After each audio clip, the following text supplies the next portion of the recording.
Good morning. Good morning. My name is Rob Thacker. I'm the music director here. Please rise and body your spirit as we sing our gathering hymn 389. And we'll sing it through one all in unison, and then we'll do a lovely four-part round, and it'll be fantastic. 389.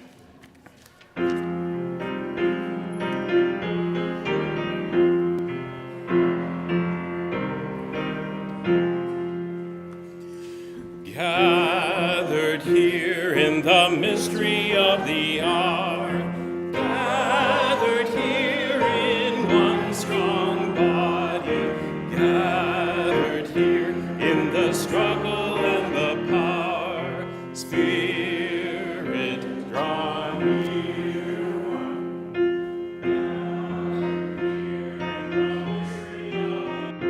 Two, gathered here.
For our chalice lighting, we gather into this circle. We gather into the circle of care, to dream, to envision, to embody and achieve the compassion we dream, the justice we envision, the dignity of each in an ever-growing circle of love and justice. Good morning. Welcome, friends. My name is Alicia Ruslow, and it is my pleasure to welcome you to St. John's Unitarian Universalist Church. I'm a member of the Meditation and Religious Education teams. Reverend Jen Grayson is our minister. This morning, Mary Lynn has prepared a great service for us. Each Sunday, we gather in community to seek truth, learn about love, and care for one another. St. John's is proud to be designated a welcoming congregation by the Unitarian Universalist Association, and as such, we honor and value the racial, economic, cultural, age, physical abilities, sexual orientation, and gender diversity of our members and our visitors. A special welcome to visitors this morning. I invite you to join us for refreshments and conversation in our fellowship hall after the service, and welcome our friends from First Church this morning as well. Great to see you. There are many great things happening at St. John's. Please review your order of service, and you can find more information on the TV in the lobby or bulletin boards in our fellowship hall. I also have a couple walk-ups this morning, so stay tuned. Now, if you would please put your cell phones into worship mode, and again, welcome to St. John's. For our first hymn, we are going to sing 163, For the Earth Forever Turning. Please rise and body your spirit.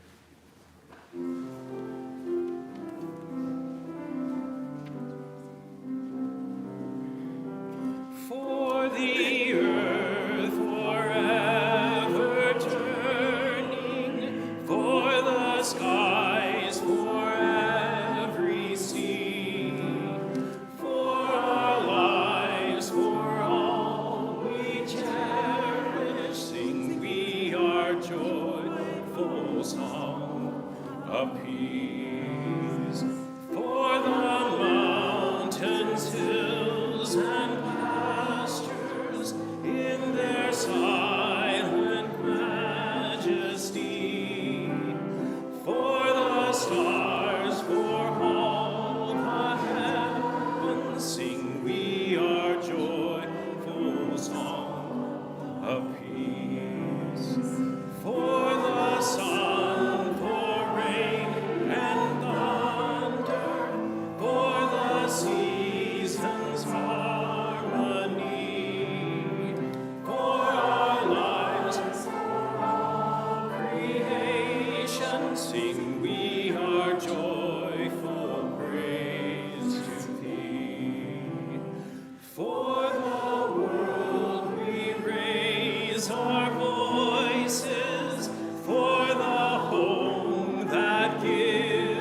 you can join me in saying our affirmation of our church.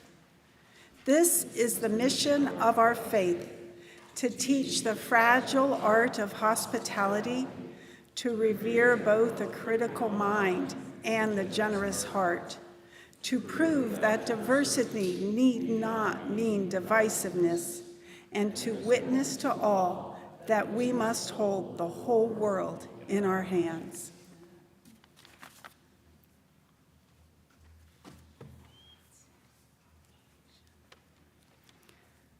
One of our traditions here at St. John's is to place a stone in the sand to symbolize the joys and concerns that we have. So we invite you to come forward. You can take a stone and put it in the sand. If you have a joy or concern that you would like spoken out loud from the pulpit, so we can all share your heart, you're feel free to write that down and we'll do that. If you're online, you may put it in the chat and we will make sure it gets spoken.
We placed one more stone for the unspoken joys and concerns on your hearts. Do we have any? Are there any in the chat? No? Okay. Thank you.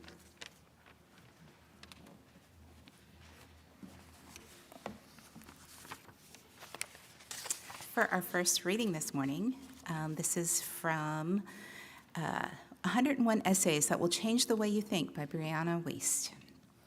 Specifically, Essay 12, The Knowing Doing Gap, Why We Avoid Doing What's Best for Us, and How to Conquer Resistance for Good. The ancient Greeks called it asini. I wrote down my notes and then I left them at home. Akrasia. The Zen Buddhists call it resistance. You and I call it procrastination. Every productivity guru calls it being stuck. Jeffrey Pfeiffer and Robert Sutton call it the knowing doing gap, or the experience of knowing the best thing to do, but doing something else anyway. Common sense tells us that if we put another hour into novel writing each night, ate better, woke earlier, chose affirmative thoughts, spoke honestly, and connected more genuinely, we'd live better lives. But the real question and the real work is not understanding what's good for us, but why we choose otherwise. Understanding the fabric of resistance is the only way we can unstitch it. There are many reasons for self-sabotage, and most of them have something to do with comfort.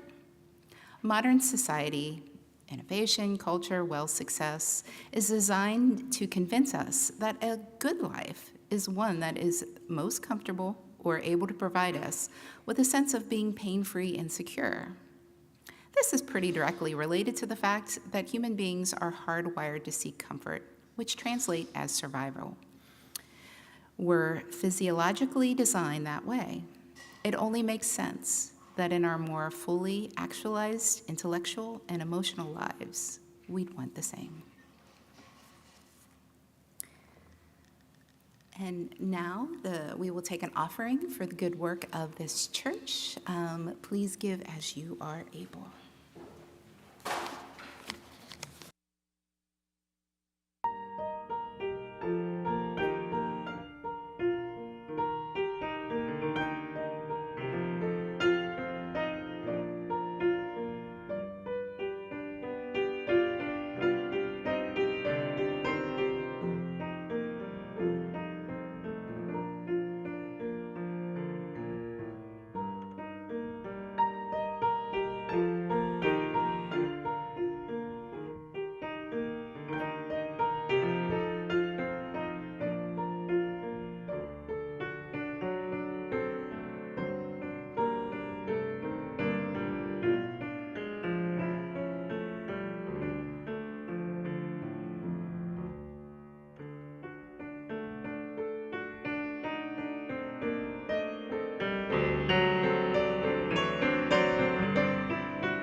Our second reading is I Meant to Do My Work Today by Richard Le Goulian. I meant to do my work today, but a brown bird sang in the apple tree, and a butterfly flitted across the field, and all the leaves were calling me, and the wind went sighing over the land, tossing the grasses to and fro, and a rainbow held out its shining hand. So what could I do but laugh and go?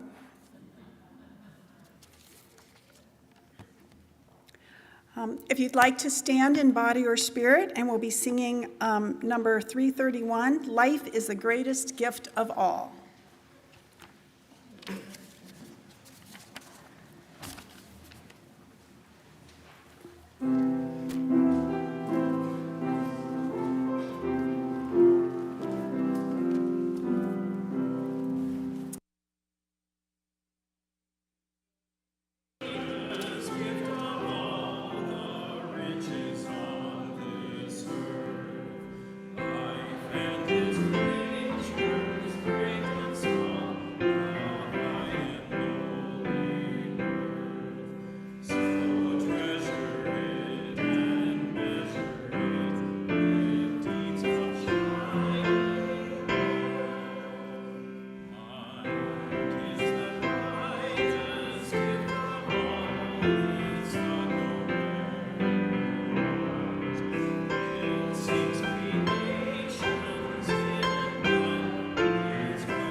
Thank you all so much for being here today. I'm just pleased to be here with all of you. So recently, I got together with a friend to do some writing. We had not seen each other in a while, and I was catching her up on my life and how hard it has been to get myself to sit down and actually do some writing. This was her observation. She said, "I've known you a long time, and I've seen you go through this before." She said, "I know you've been through a lot, but I'm wondering, when things are going well, it looks like you find a way to make it hard for yourself again." The gift of a true friend, right? I'm like, well, maybe. When things are tough, when I've lost someone, or there's a pandemic, or there's job changes, or other hard things, I can get through it. I put my head down and I soldier through. But when the circumstances around me are good, I'm safe and I'm loved and I have control over my life, those survival habits and instincts do not just go away. I find that I'm still conserving energy, playing it safe, shutting down, pulling back. There's another way this phenomenon looks in my life, how it shows up. As soon as I take some sort of action, I am writing every day, or I'm starting to exercise, I'm getting to the gym, I'm following a routine in the morning, I'm going beyond my comfort zone, I'm doing something scary and exciting. And apparently my brain, here's my brain says, "That was amazing, that turned out great, that changed my life. Now, never do that again." For example, I was writing every morning for months. Every morning for 4 months, I wrote. I journaled, I wrote stories. I won a short story contest online. I'm working on a novel, I'm journaling. It was exhilarating, it was so self-expressive, I loved it. And then it got hard. I would sit to write, or I would think about sitting down to write, and my brain would say, "I don't have time, I'm too tired, I don't have anything to say anyway. Oh, I should find a prompt. Oh, not that one, I should find a different prompt. Oh, not that one. Oh, I should work on my novel." until I was paralyzed. It was as if the positive habits in my life suddenly felt dangerous. I pictured my poor little brain, who had worked so hard to keep me so safe through so much, keeping my head down, conserving my energy, anticipating danger, being on the defensive. And my little brain is suddenly looking around and saying, wait, what are we doing out here? We're exposed and open. We're just playing full out and saying anything? This doesn't feel safe. What if somebody says something? You can't just go out and live like this. Do you ever feel stuck like this? You know what to do, but taking the action is hard. Doing the things is so much harder than it should be. It's not willpower. It's not character. It's not a moral failing. It's the pathways in our brains. It's patterns and coping mechanisms. It's chemical and electrical pathways. There's research to back this up. Now, the simple biochemical explanation is that when we face a threat of any kind, what our brain perceives as a threat, the adrenal glands release a surge of hormones, including cortisol and adrenaline, and we stay revved up. We stay in high alert. Our brain's activity is focused on alertness and readiness and survival.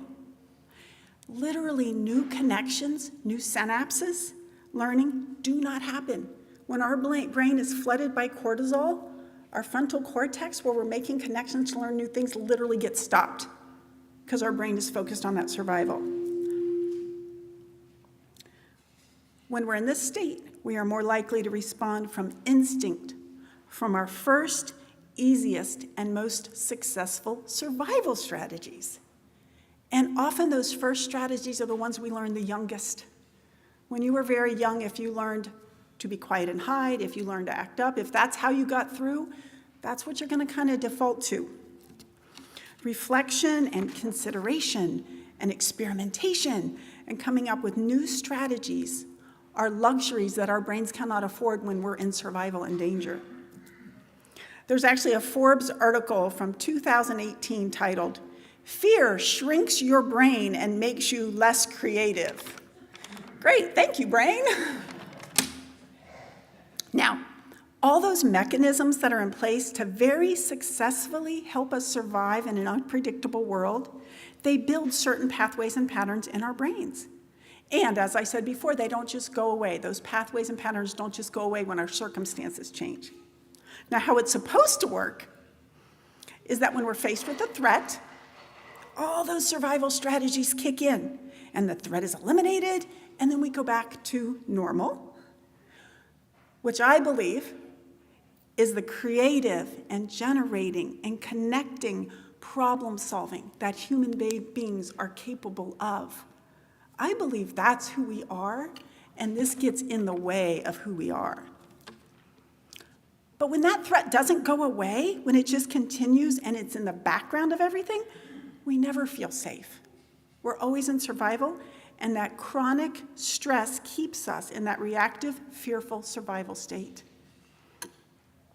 So as I kind of was playing with this and I was examining this idea, I saw it reflected way beyond my own reactions in my own life. All of us have been in a survival state way beyond the normal capacities of our brain for a while. Many of us lost people in the pandemic or are dealing with lasting health changes. We've seen rifts and loss of connection with family and friends. We've seen societal and political changes that are hurting us and others. We are beleaguered. One thing that's striking about this is just how relentless the challenges have been the last few years. And not only with each of us and our families, but our community, our whole society is acting not out of connection and generating a safety and abundance, but out of fear and protecting ourselves. So now what? Are we so doomed? One of the things that's unique about humans from other creatures, as far as we know, is we have the ability to think about our thoughts. The programming that we get isn't, or it doesn't have to be, as immutable as animals driven to migrate or birds building nests. There are things we can do to go in a different direction.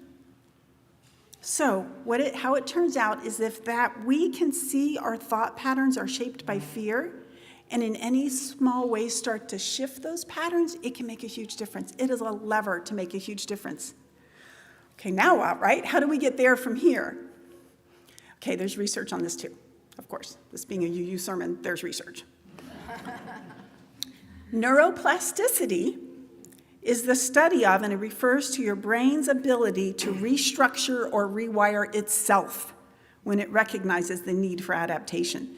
In other words, our brains continue developing and changing throughout our life. We didn't always know that. We thought you were either born the way you were or set in stone at a young age, but what we know now is we are growing and changing literal physical shapes and connections in our brain throughout our lifetimes. And we also know what we can do to improve this neuroplasticity and adaptability. This also means that our brains and our bodies are so connected. They take care of each other, they manage each other. We don't always acknowledge that very well in our society. So, what I've noticed for myself is that one of the mechanisms my brain has to keep me safe, keep me in defensive mode, make sure I don't make any drastic changes that might put me in danger, is to be in all or nothing mode. If I can't work out at the gym 2 hours a day, don't bother. If I'm not writing for hours every day and finishing a story every week, just give up. You've already failed. But here's what's cool about this. It's not about changing everything. It's not about being perfect. It's not about tackling everything. It's about noticing and changing small areas, changing just a pattern, even a little bit. One small step in a different direction will eventually lead you to a different destination. So you might look, do you have any areas in your life where you see you might be acting out of fear? Are there any old coping mechanisms that don't fit where you are now? So here are some actual actions we can take to start shifting those patterns and support your brain's neuroplasticity and adaptability. You don't memorize this list, but just kind of listen. What are the ones that jump out to you? This is something, I can see. This is where I'm impacted. That would be cool to try. So here's some of them I found on the list as I'm looking, what do we do with this? The first one is just meditation or mindful observation. A lot of what's going on with this whole survival wiring that's happening is we tend to make a decision how this is and react from that. We're not really paying attention. We're reacting from a past situation. So just stop and watch and think about it. Meditation, stillness are some of the ways we can rewire that reaction. Number 2 is movement or physical exercise of just about any kind. That's on every list, right? Anytime we're looking, what do we do to impact this part of my life? I believe we are meant to be moving. We're meant to be interacting and part of our environment, and that movement is necessary and important. Being outside is especially important, has really shown to impact this. Number 3 is make art. Creating art can help you see the world in unique ways. You might use it to sort emotions or figure things out. But here's the thing, any kind of creative expression has positive benefits. It doesn't matter what you make. What's happening is what is going on in your brain when you're in the process of creation. It's even been shown doodling when you're trying to make a decision leads to more creative problem solving. You're making connections in a different way. The 4th one is make music. Learning an instrument at any age, or even just listening to and learning about new kinds of music for you. Just immersing yourself in that expression. Again, new patterns, new things opening up. Number 5 is learning a new skill. Specifically said, learn a new language, but it turns out anything new, that you're breaking those patterns, doing something different. And another one that came up in these is travel. Another way to retrain your brain is travel, how it expands your worldview. Go new places, meet new people. But I noticed something. On those lists about travel, it also includes taking a long walk through a new neighborhood, or doing your grocery shopping in another part of town, or changing your usual routes. It's not about you have to go on a cruise or go to Europe. It's about putting yourself in new situations, consciously stepping outside of your patterns and noticing. Then you're literally, just think of your brain, like new synapses are happening. You're laying down new patterns. Every time we do that, step a little bit out of our comfort and we step into something new, we're increasing our capacity to do it again the next time. Number 7, get enough sleep. Many of us are chronically underslept. It's actually a huge problem in our whole country. There's a lot of research that it impacts us in so many ways, and some of the latest research is that it actually very directly interferes with neuroplasticity and your ability to adapt. If you're sleep deprived for a few days, the tests will show you're less creative thinker than if you had enough sleep. Very simple, go to bed. So here's the thing, even very small steps, anything to disrupt those patterns of fear and survival can start a change. So here's one thing, again, as I kind of went through this for myself, when I started noticing thoughts, noticing what they were provided, what they were having me would do, that's all well and good.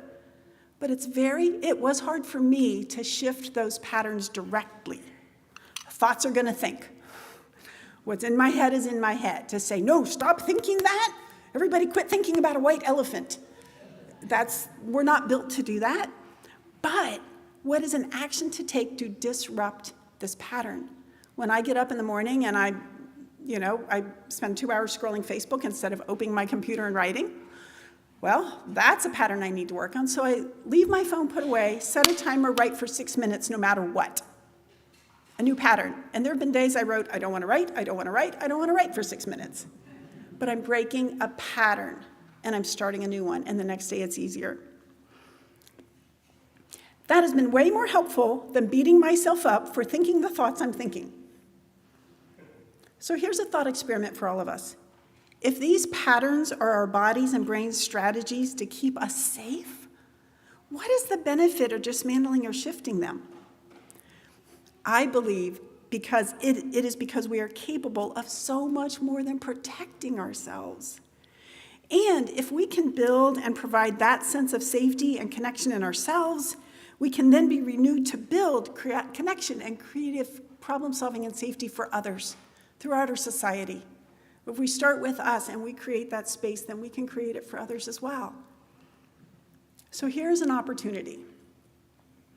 If we can recognize where these brain patterns that served their purpose at the time, she kept me safe, but it no longer serves me and who I say I am, we can use these steps: meditation and movement, making art or music, learning new skills or new routines and routes, taking care of ourselves, including getting enough sleep, to change those patterns. I believe it'll enrich our lives and the lives of those around us. Where in your life are you tired of being stopped by these patterns that are keeping you in fear and protection? And then what small first step might make sense for you? Thank you.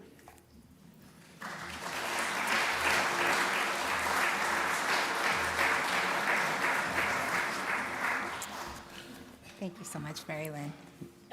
All right, we have a few announcements. I will go ahead and start as Debbie approaches. Lots of opportunities for fellowship and service, including some donations needed for food, clothing, and housewares, and coffee volunteers.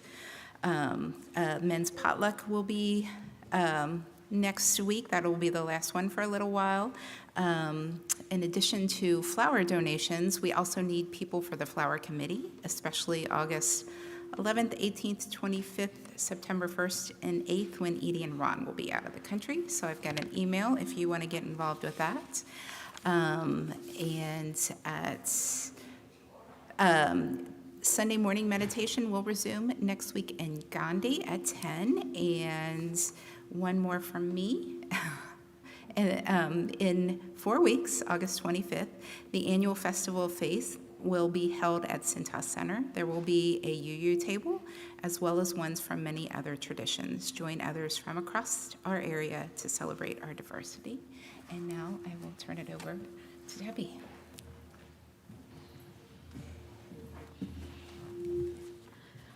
Good morning. I'm Debbie Combs, and This is the group that's doing the yard sale on Saturday. Right. And I wanted you to see us in case you don't know some of us, but I mostly wanted you to know that we're a group of senior citizens. Except Anne, I might not put Anne in that category, because Anne is a youngster compared to the rest of us. So that's why we need your help. Anyway, we're going to have a table during coffee hour, and Nancy and I will be there to answer questions for you.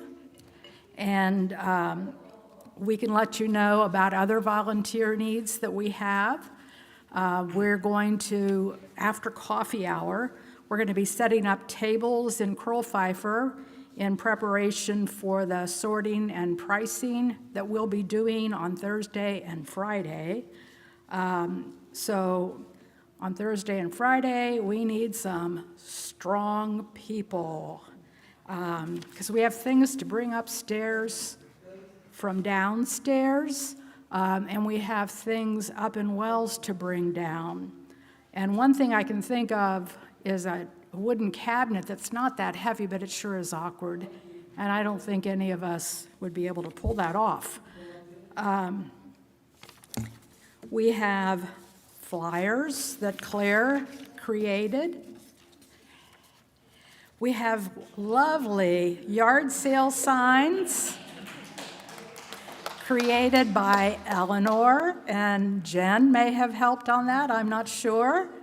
So anyway, lots of ways to get the news out. This would be good for anyone who knows of a place to post it. Maybe your grocery store has a bulletin board. These we'll have, and you can take these and give them to people if you think they might be interested in coming to the yard sale on Saturday, 9 a.m. to 3 p.m. And for those of you who will be working on that day, we have buttons created by Rick Mitz, who, if you're working on Saturday, we'll have some for you so that people know that you're the person who has the knowledge. Now, I know I didn't say everything, and so I think that Anne. If you've got a pop-up tent we can borrow, please drop it off with your name on it. We need strong people for after the sale to load the van. We've got a big truck coming from St. Vincent de Paul, but we don't have anybody signed up to help with cleanup after 3 on Saturday. Thanks so much. Okay. Either of Nancy or Linda? No? So it's Linda, Ann, Nancy, and Debbie. And then, do you want to show your signs again? No? Okay. All right. Okay. But I do have one last thing I want to say, and I've just had the urge to say this for a few days. And I just want you to know that I am a childless cat lady.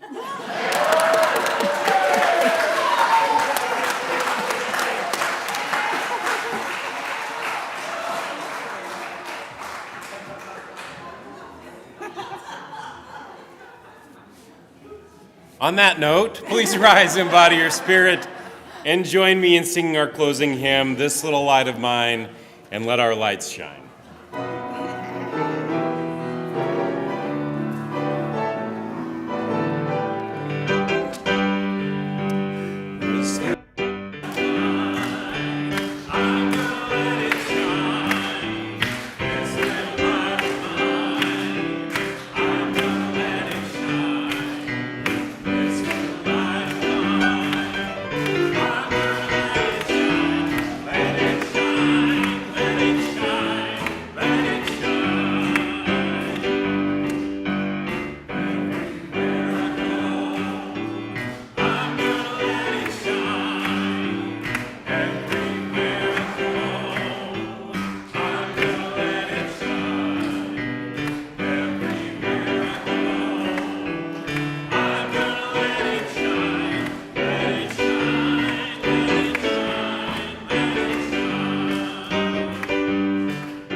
for joining us.